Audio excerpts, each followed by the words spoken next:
Hello everyone. I have another update video today for you, and I wanted to summarize my message from the 2026 Multiply Council. It was the Friday morning session right before lunch, and about 3/4 of our registrants were there, so I would guess maybe half of our ministers at large. And this is such an important message. I wanted to chronicle it here in our updates. And it really revolves around my life motto, which I use to conclude all of our update videos. So say it with me: walk holy, work hard, and worship Him. That phrase encapsulates the core values of my life of character, integrity, and attitude. And if you don't have a motto like that, you're welcome to borrow mine. It's really worked for me well. And it all starts with that thought of being holy. It's one of the greatest ways that we worship the Lord. And I think this is not just something reserved for leaders. This is a basic Christian principle for everybody that calls on Jesus.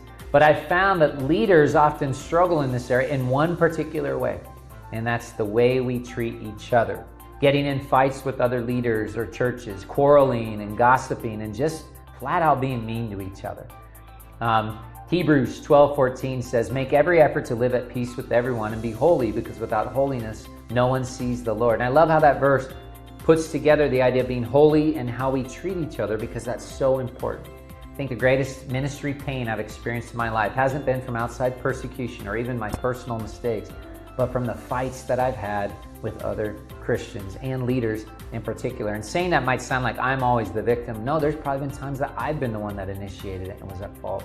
But when we fight, we both lose.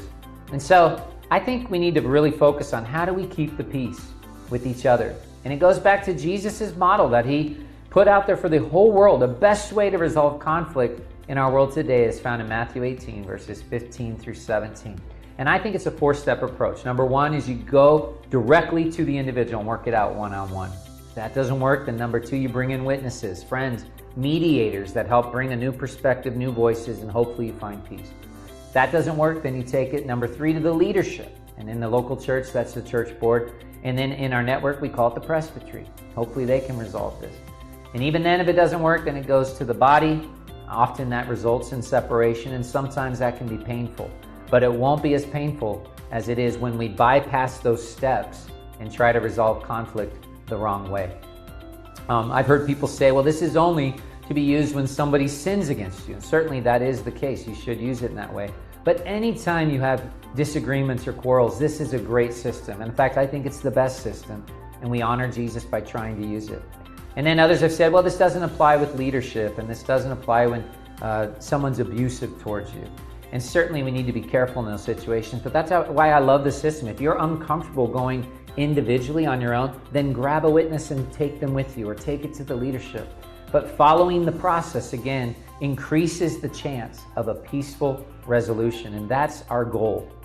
Because the Bible says that they will know us not by the way we complain about things, not by the way we defend if we're right, but by the way we love each other. And that's really hard to do in our culture today that's made it very socially acceptable to complain about everything, to protest everything, and always try to fight for your own way. When we love each other extravagantly, it's a great witness to the world. In fact, it may even be that God will answer your prayer by helping you resolve conflict with another brother or sister in a way that everybody notices, and it draws them closer to Christ.